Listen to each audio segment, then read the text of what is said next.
Jobless claims unexpectedly dropped to 214,000. This is a Fox Business article. The number of Americans filing first-time unemployment benefits unexpectedly dropped to a 3-week low. Figures released Thursday by the Labor Department show that applications for unemployment benefits fell to about 12,000 less than were predicted. So you've got 214,000 applications for benefits. Now, let's just put this in perspective. That's below the 2019 pre-pandemic average. So my point is, you hear all these things about how bad the economy are, but the job economy remains wildly healthy. Listen to this, this is unbelievable. Economic projections released by the Fed in September show that most officials expect unemployment to climb to 4.4% by the end of next year.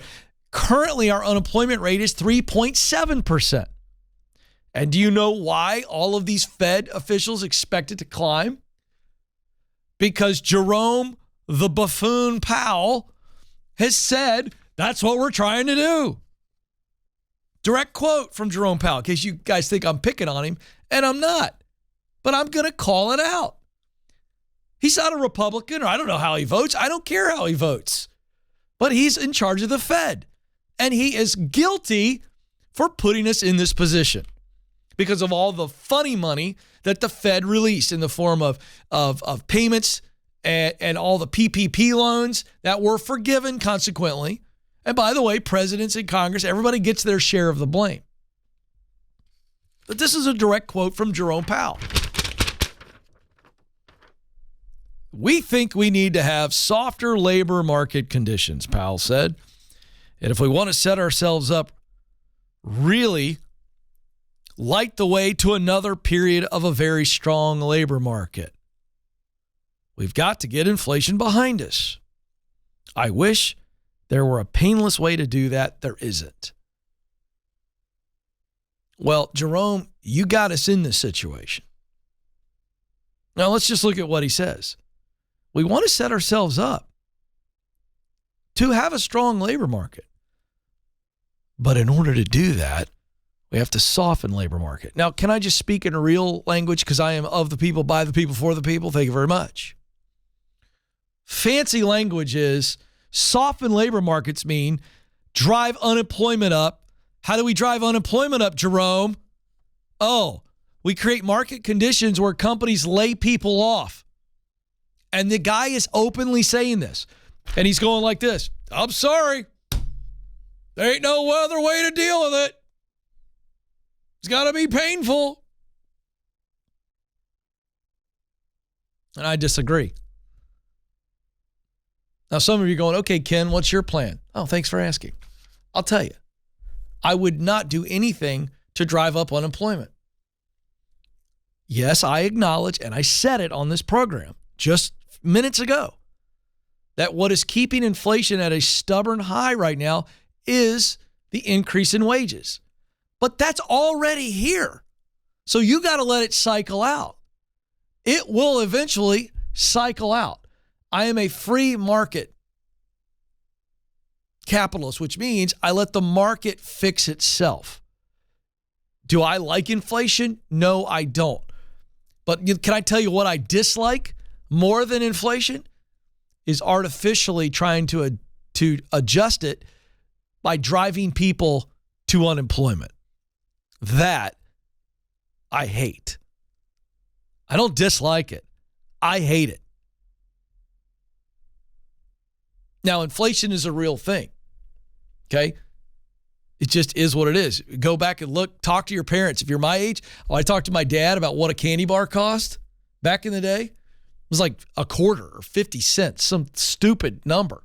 So we've lost control of what matters when our Fed chairman is talking about like he's this grand wizard that is doing what is best for us by driving unemployment up. He's a buffoon, and he's beholden to a political party and the pressures that came to him because he willingly went along with the PPP loans, sending out checks, $1,500 this month, $1,500 next month, and we flooded our economy with currency and cash. And what do people do when they get more cash? Anybody? Bueller? They spend it. Or they save it. Spending is fine, saving is fine. But that creates inflationary pressures because it creates demand.